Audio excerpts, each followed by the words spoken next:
Welcome to the first live edition of the Executives on the Frontlines podcast. I'm your host, Jeff Palacio. Today, we have an expert panel to discuss agile manufacturing strategies for middle market companies.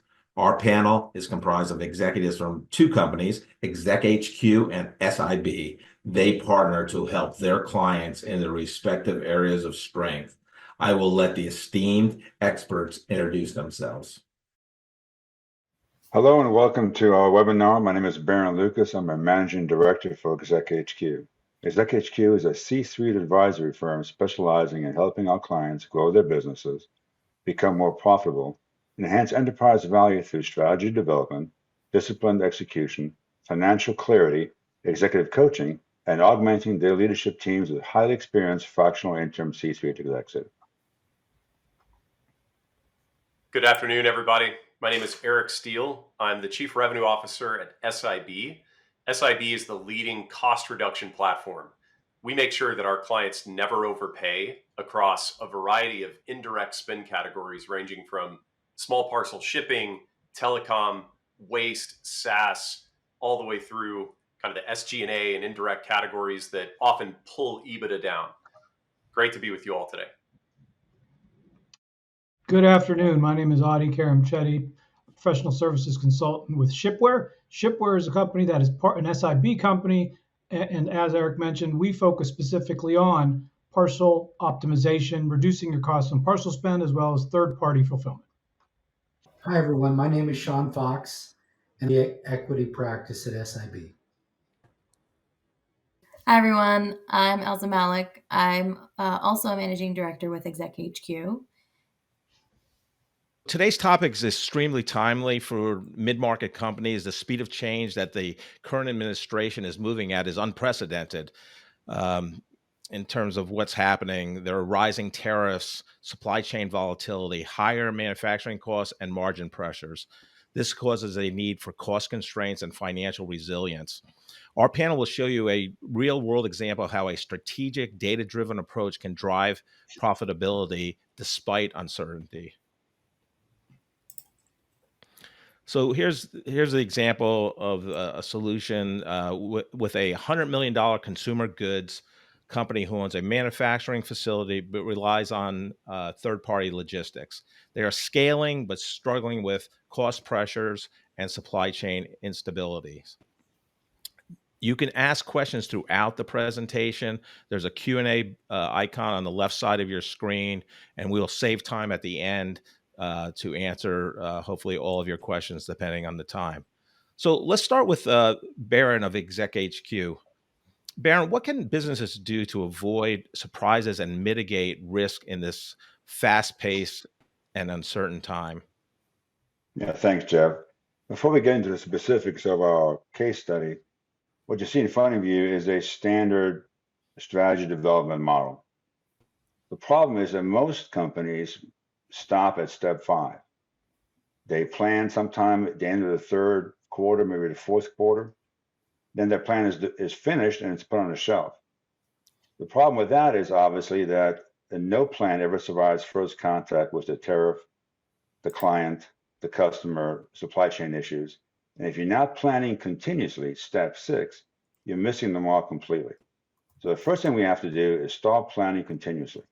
Make sure we know, what we don't know, what assumptions we have to make to continue planning, what our shortfalls might be, and what risks we might have to mitigate. Then we need to take a look at our strengths, our weaknesses, our threats, and opportunities, and make sure that everything's aligned. This continuous planning process needs to be just that, continuous. The other thing is that we need to understand is that while plans are great, it's the planning that's important. In the planning, you understand what's going on. You measure things. You figure out where your weaknesses are. What everything is happening in the world today, you have to be aware. And one of the things that I would highly suggest that this kind of company does now is stand up a continuous planning team that looks at the situation almost on a daily basis to make sure they capture everything they need to capture to get to the point of being optimized for the conditions. Yeah, I love the proactive approach, Baron, and the continuous monitoring and where you're at. But what are some of the financial considerations that a company leader should be focused on? Yeah, what we recommend to all of our clients is that when we teach this planning execution process and we do a business assessment, one of the outflows of that is normally we ask that the client have us do a CFO assessment. In the CFO assessment, one of our strategic professional CFOs takes a look at the company's P&L, their balance sheet, the EPR they're using, or some of the ERP they're using, making sure they have the right kind of dashboarding and KPIs. And then once we know that we're measuring everything we have to measure, then we take a look at some cost savings and potential profit optimization. In this case, in this model, we found that some costs were just not being covered. Their reporting wasn't correct, and that's not abnormal. Most companies don't understand exactly which client is profitable and which is not. We'll talk about profit optimization a little bit later, but this assessment will give us an indication of where we need to figure out what is being carried in cost and where costs can be reduced. And that's where we bring in a partner like SIB to make sure that we're absolutely optimized in having the company reduce costs and have best, most resilient financials. Yeah. So, Audie, there's lots of noise out there right now. If you're the chief executive leader of this $100 million company, what are some of the tangible things you can focus on? It's a great point, Jeff. And one of the challenges we've talked about are tariffs, and we've seen the current administration during the campaign talking about threatening tariffs. They get into office and they implement them, and also talk about pulling them back. Now, that's the discussion that's going on today. Potentially, the tariffs that were implemented on against Mexico and Canada yesterday may be reduced in some way, shape, or form. So what we are seeing is that falls into what Barron talked about, which are those things, then what you don't know. We don't know what's going to happen with tariffs. What can you do to plan around that? One of the areas you can address are other spend categories. Specifically at Shipware, two of the things we look at are parcel optimization. Parcel shipping typically represents as much as 5 to 10% of revenue at any company. And there we see on average, when clients we work with see savings of between 15 and 20%. So those are significant. So again, addressing those other areas can help mitigate any impact you see from tariffs. There's also other areas where SIB works that we're also going to be talking about. And you see them here. Again, as mentioned, 15 to 20% range on shipping, but we also have areas like telecom, waste, utilities, merchant services, software, bank fees, payroll processing. And now Sean is going to share how we bring those level of savings to life. Thanks, Adi. As Eric mentioned earlier, SIB is a business intelligence firm that cuts costs in about 20 different indirect spend areas, and we do it with no operational disruption, no service provider changes, and no risk. We partner with Exec HQ to ensure our clients never overpay. Now, our savings are brought to life through the power of data and our in-house category experts. SIB has a $24 billion database of supplier-specific benchmarking data that allows us to negotiate from a position of leverage. So when we ask a specific price or discount from a client's incumbent vendor, we can substantiate that ask based upon our previous dealings with that vendor in a like-for-like setting. This is our secret sauce to our business. Because we have the precedent on what the vendor has offered our other clients, we know the answer to the question of what the best price is before we even ask it. In addition to the leverage our data provides, we also have PhD level expertise from our 400 plus team members who make up our deal teams. We've hired people from service providers who understands how vendors like to make money, what their true margins are, and what's of importance to them in their own negotiations. Because we have this other side of the desk perspective, it helps us form win-win outcomes between our clients and their vendors. And we provide this cost containment service with a no upfront cost approach or risk. We work in a shared savings model, so the only way we make a dollar is if we save a client $2 to start. And the one thing that we tell a client is there can only be one of two outcomes with an engagement from SIB. Either A, we're going to save them money and self-fund their own fees, or B, we're going to give them peace of mind and letting them know that they're already receiving a best-in-class price. There really isn't another possible option. I'll now turn it over to Eric to show you how we can provide ongoing value to our clients and give them insights into their own spend. Thank you, Sean. This is in some part, manufacturing audience. So I think folks on this call might recognize the name Shigeo Shingu, who was the kind of one of the fathers of lean manufacturing.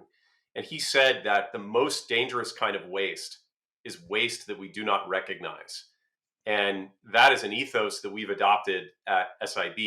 What you see on the screen here is what we call the spin brain. The way that we operationalize our work with clients is what we describe as the client having a conversation with their spend.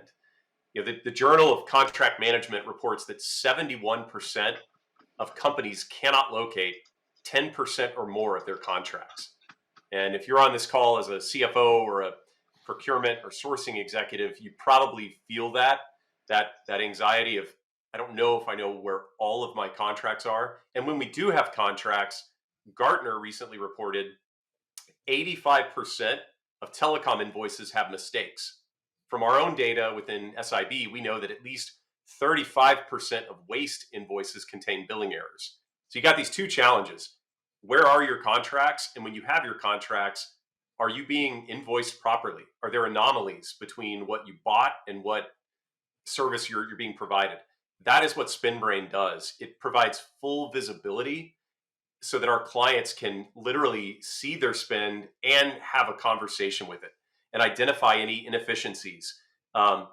Basically take control of their spending and continuously learn from their spend so that they can remove shadow spend, remove inefficiencies, and ensure that they never overpay. And this is an area where I think in working with Exec HQ, it's really a great partnership. As we start to understand the data and the spend of the client, we can really empower that client to converse with their spend, which is, I think, a really powerful differentiating opportunity for clients. Elza, let's bring you in on the conversation. What other ways can profit be maximized outside of cost containment and financial resilience? Yeah, so one of the things that we kind of look at, and if you are this $100 million retailer, consumer goods firm, manufacturer, you kind of fall into this umbrella, is taking that systemic approach around looking at your business strategy, looking at how you build financial resilience, bringing in someone like an SIB and Shipware to really go through the process and identify the areas that the variables that you can control. And that's a lot of bottom line adjustment.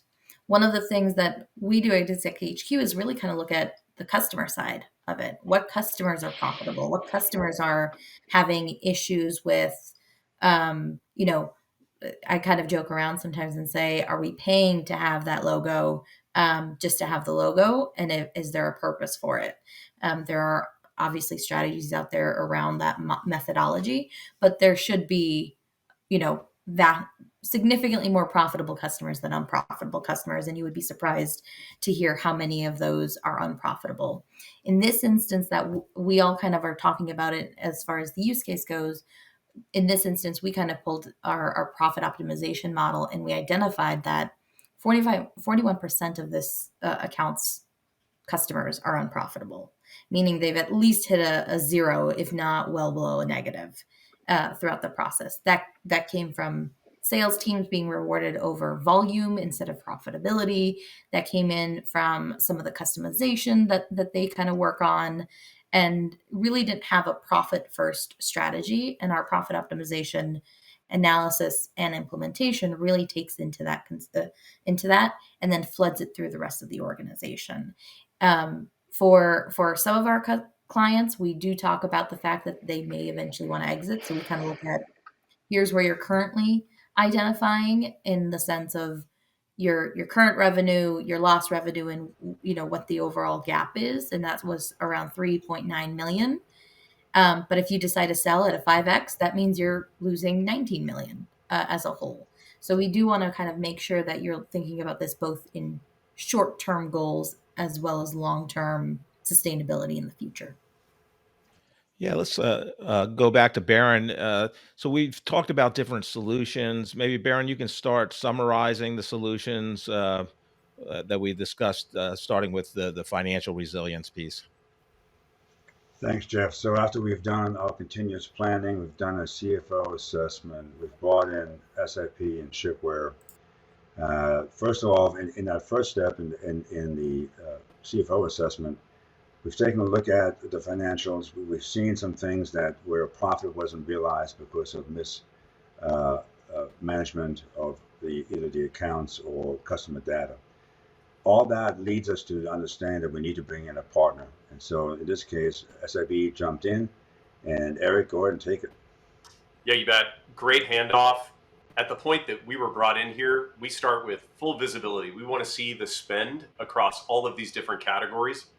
We're then going to benchmark that spend against our giant database that Sean referenced earlier across all the different spend categories and identify anomalies. At the point that we see the opportunity for savings, we will then engage with those vendors, negotiate with those vendors directly so that we can provide real savings and EBITDA uplift to that client.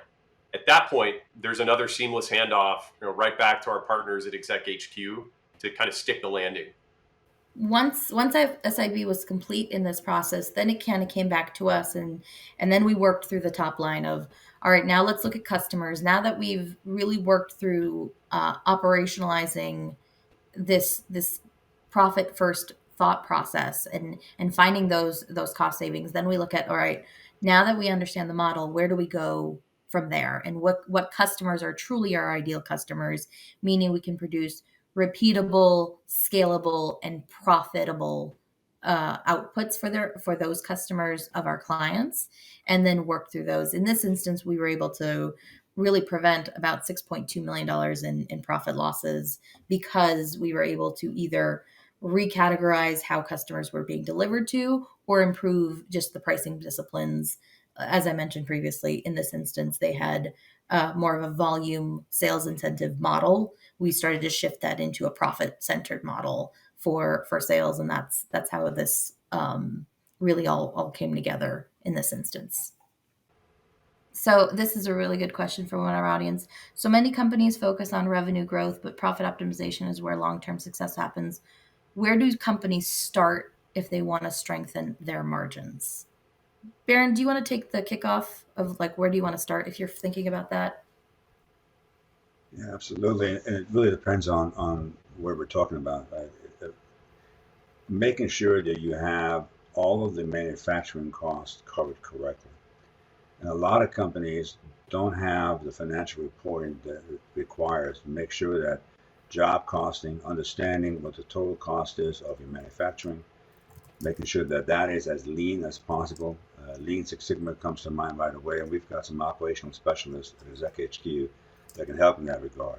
Once your manufacturing is correct, now it's talking about customer acquisition, making sure that your sales force is correctly incentivized and not over-incentivized, and making sure that we're charging correctly for the product or services that we provide. All that takes time, and it really needs to take a hard look at what kind of demand we're creating for our product or services in the market, and then making sure that what we can charge for it will give us the kind of margin that we require to become profitable. Tough decisions to make depends on your planning right from the very beginning. You need to know what your company is doing, how you're manufacturing, how good you are at it, and how lean you are in terms of cost, and making sure that all the costs that can be cut out of the equation by either yourself, Exec HQ, or certainly SIB and Shipware needs to be done now, so you're not wasting money and wasting time. Yeah, I'll just echo Baron, say that if you're not aggressive on cost, you go backwards on cost. That's the nature of cost. It expands. And so starting today and having a clear view of categories you may not think about all the time: waste, small parcel shipping, telecom, payroll expenses, SaaS. How are those creeping up? Are you in line with where you should be based on your size, your geography? And there's partners that can certainly help you do that quickly without any disruptional operation. Eric, that leads kind of to another question around the one and done cost cutting culture. Can you talk a little bit more? It's more around how do businesses avoid that, and then how do they build a culture of ongoing financial efficiency? Yeah, it's a great one, and I think Audie and Sean, you can jump in here too. We look at cost as something that we've got to look at in perpetuity, and so our engagements with clients last years, because it isn't one and done. When we save them money, We make sure that we've got their contracts in our system and tracked via this spend brain so that they can see any anomalies with invoicing. If they've signed a contract and they've saved money, but the next 3 invoices don't mirror what that contract says, it's flagging it. And we want to be tracking that for years to make sure that it's not one and done. I think, Adi, on the shipware side, your team has done this so well historically, being able to track the small parcel and find anomalies. You might speak to some of that. Yeah, I think that's absolutely right. One of the things we do that is different is once we help you negotiate or improve your existing pricing, we aren't done. What we're going to do is exactly to Eric's point, if you're not constantly on top of costs, they're going to grow. And we see that with the carriers. They have regular rate increases. They happen at the beginning of each year in January. There is a rate increase. It's fixed. They match each other. Rate increase. So if you're not paying attention, if you have an agreement that's in place for a couple of years, you're already behind. We track that for you and we evaluate it for you so that we're constantly helping you keep those costs down. And also, one of the things that's very prevalent, at least in the indirect expense categories that we help on, is price creeping. Price creeping can erode savings very quickly if there is an ongoing vigilance. I can relate to this, and maybe perhaps many can, just in my home finances. Now, there was once upon a time where I signed it up for DirecTV and I paid $220 a month. Today, my DirecTV bill is $340 a month, and I haven't changed the service, and I have no idea how it happened. And the same thing happens with a lot of these other services. They just slowly go up. It's never enough for somebody to pick up a phone and waste an hour of their day to try to figure it out. But if you look 12 or 15 months downstream, you're paying 30% more than what you paid before. That doesn't happen on our watch because that's our money due. How does the tool itself help companies be proactive instead of reactive when managing spend and get ahead of upcoming changes from the vendors? Have you addressed that fully? I'll add to the response here in that it starts with ingesting all of the contracts. So we get all of the contracts into the microsite, into the platform. It provides us visibility and the client visibility, and then leveraging AI, we're able to track in real time as invoices come in any discrepancies, any anomalies, and those are flagged. And for this to really work, the client has to take an active role in conversing with their spend. This is what's really cool. Imagine if you're a CFO on this call, being able to literally talk to your spend and say, hey, what contracts are up for renewal in Q2? Hey, SpendBrain, look back in the past 90 days. Are there any invoices that came in that are out of whack with our original contract? What are those suppliers? Like that's what we're empowering our clients to do right now. And it's really quite a game changer. And it's their data. Even though it's AI enabled, it's their data. They get to make that data smarter. They get to converse with it. We just are backing it with our human expertise and with the 35 years of kind of spin category domain expertise. Does that answer the question? Yeah, that was great. Thank you. Yeah, just keep putting the questions in the Q&A. We'll get us through as many as possible. The next one, if you're a CFO or executive leader, what's the first question you should ask when assessing financial resilience? So I can take that, Baron, on our end. I think if you're a CFO and leader and you're working through the strategy and you're building those financial resilience, really having an expert audit or an expert assessment to go through and say, these are your areas of risk.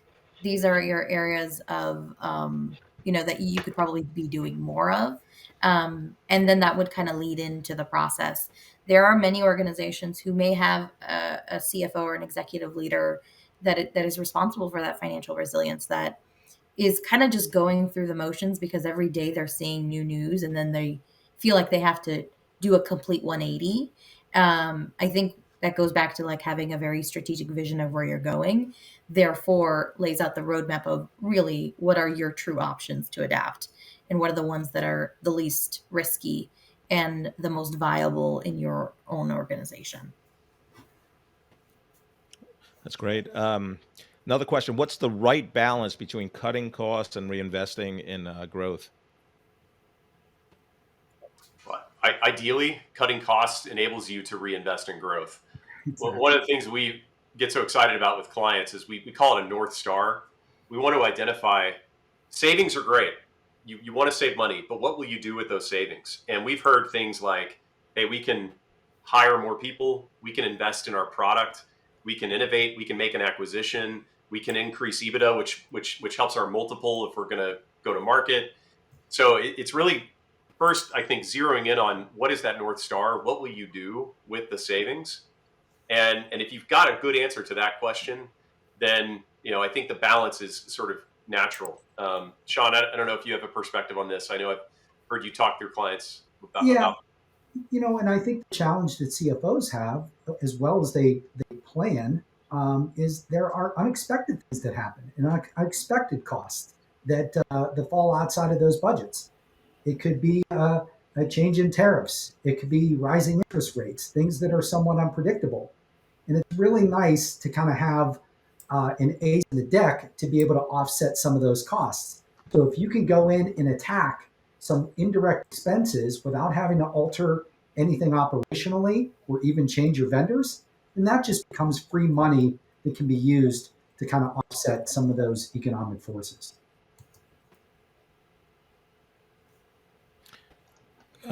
Another question out there: if you were leading $100 million company today, what would be the first financial metric you'd focus on to assess health? Well, it depends on if you're private equity backed or not. If you're private equity backed, there's one, and it's EBITDA. Okay. Another question: are there early warning signs that a company's financial strategy isn't holding up? I think one of those that is less metric focused and more just day in day out focused as early warning signs is often just the shift in strategy. If you feel like you're changing things on the daily, then you probably don't have a very focused approach, and you're kind of being reactive instead of proactive.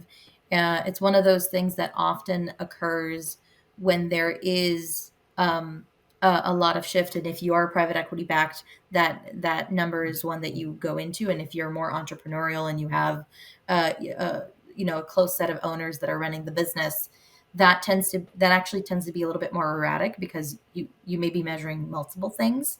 And then 1 week you're doing this, the next week you've got to pivot. And part of this whole discussion is really adapting to uncertainty.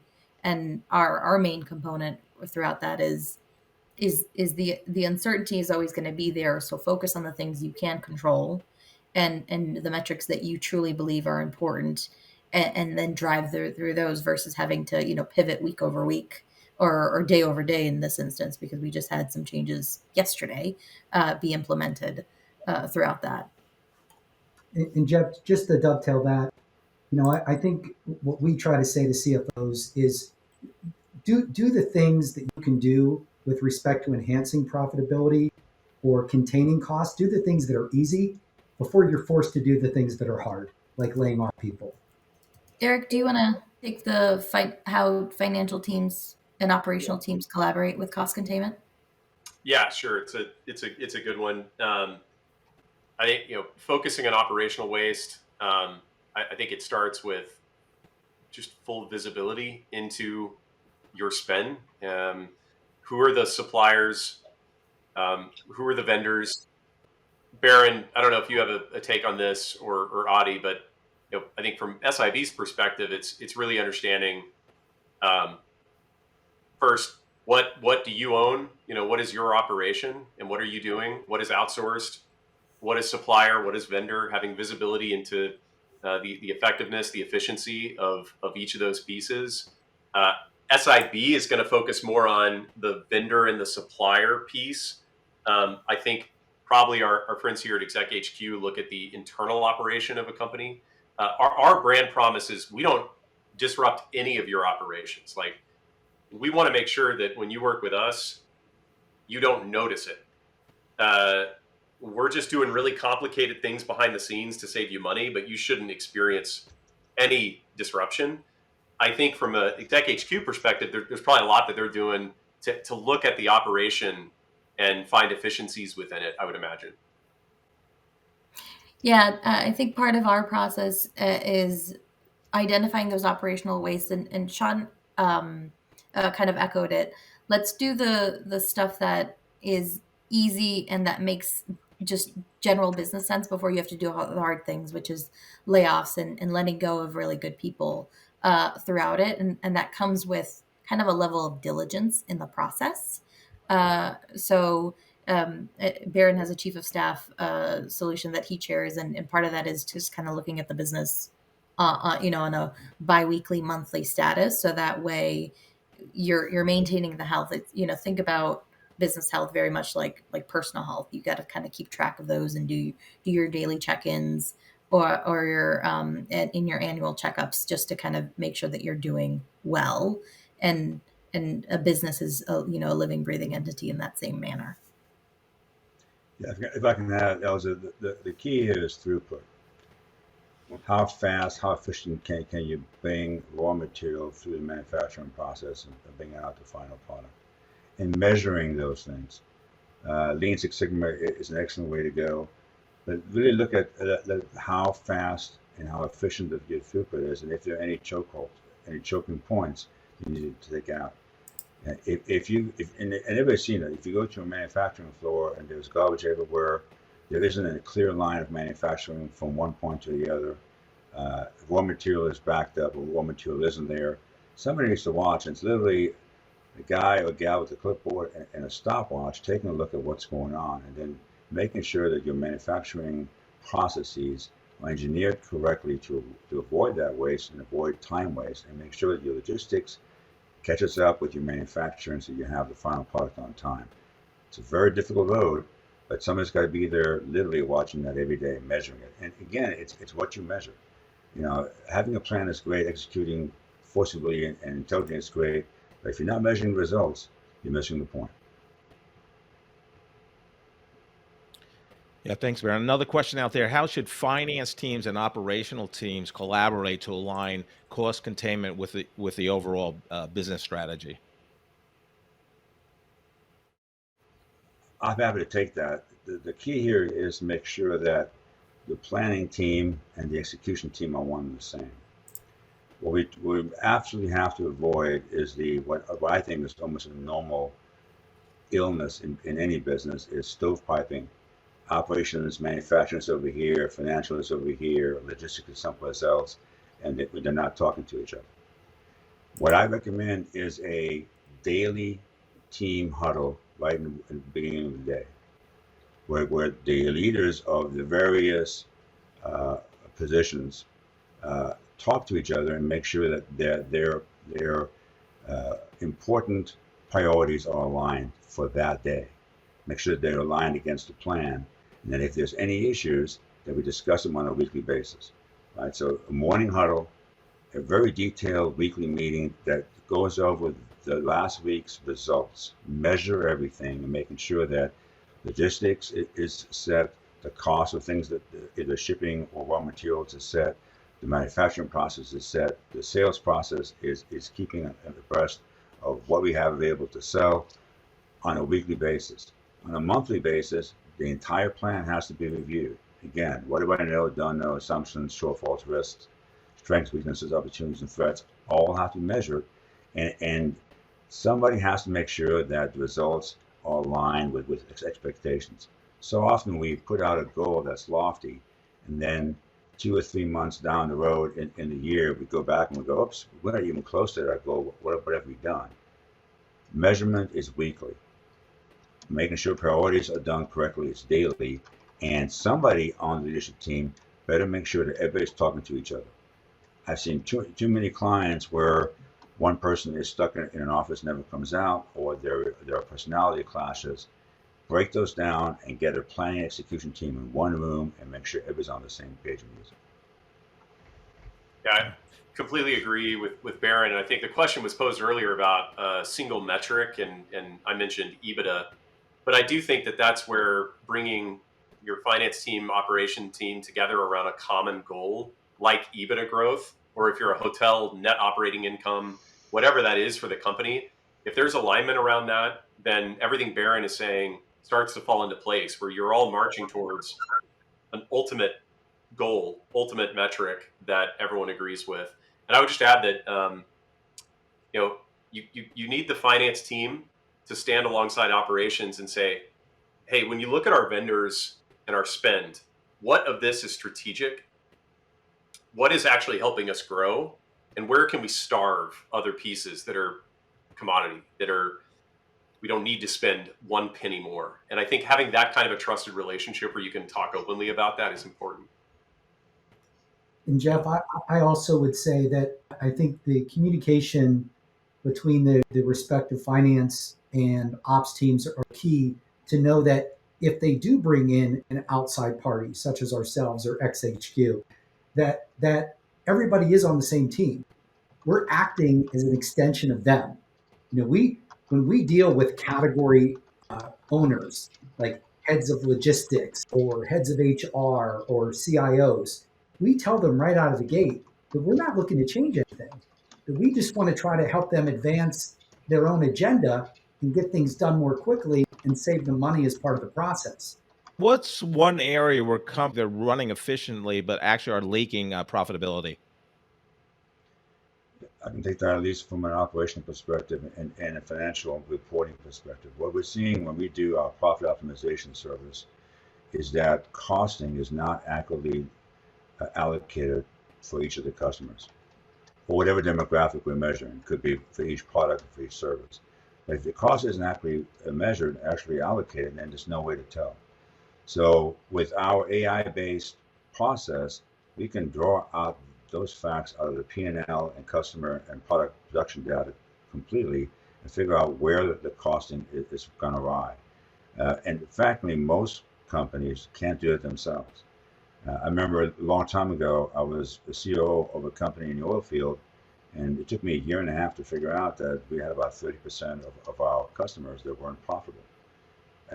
That's a difficult road. And again, a CFO assessment that also ties into operational capabilities and operational efficiency, Lean Six Sigma audit, and then using profit optimization to make sure that everybody is profitable. And sometimes the loss leader doesn't really belong and needs to be removed. So sometimes you can't raise margins, you can't get it straight.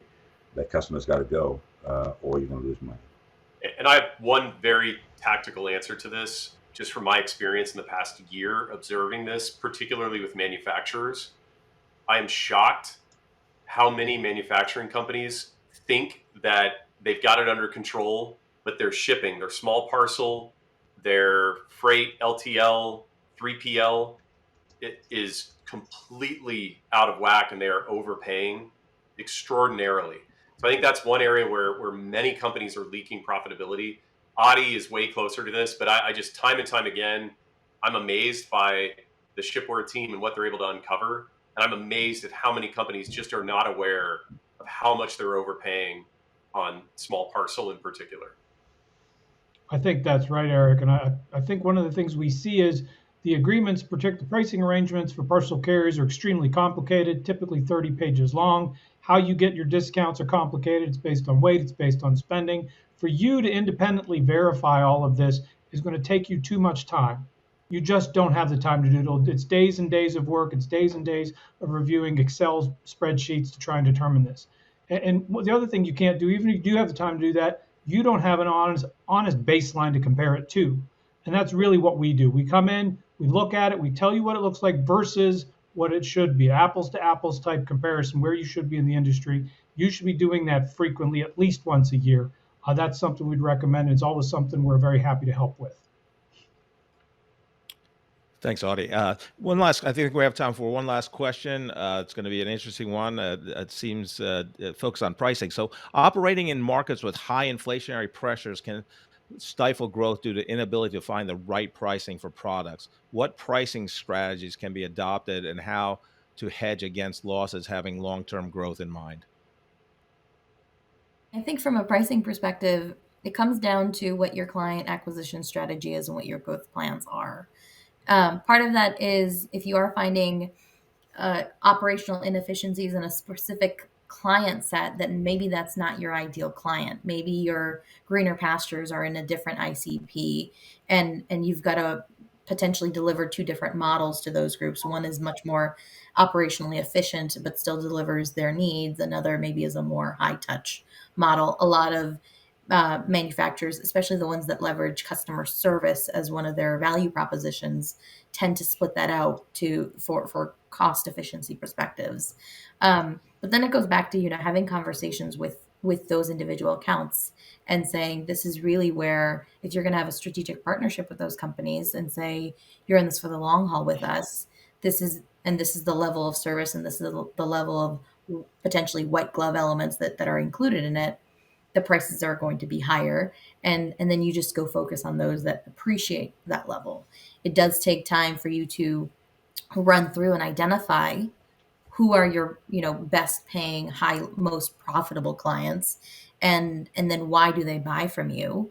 And then you can take those nuggets and put them right into your sales team and say, this is who we want, this is what we are going to message to, and create a rinse or repeat cycle from that end. But it comes from like analyzing your customers first and saying who's actually profitable versus and I've done this a number of times, where the customers that we love are actually the most costliest, because we have to talk to them every day and maybe eat up more of our time than necessary, which isn't a bad thing if they are paying that white glove service, if that's the tier that of service that they're looking for.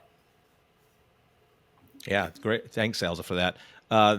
Yeah, thanks for all the great questions. I think we'll wrap up here. So, Elsa, if you're a executive leader for a similar company facing some or all of these challenges, what's the next step? So one of the things that we all kind of talked about in this conversation is having a strategic approach through your process. And Baron and Eric really went through the three phases of, you've got to have a strategy, you've got to figure out what controllable variables do you have, and then you've got to analyze your ideal customer and figure out what the true cost of your customer acquisition and your implementation looks like. So part of that is, having a conversation with Exec HQ and SIB and Shipware to really go through those.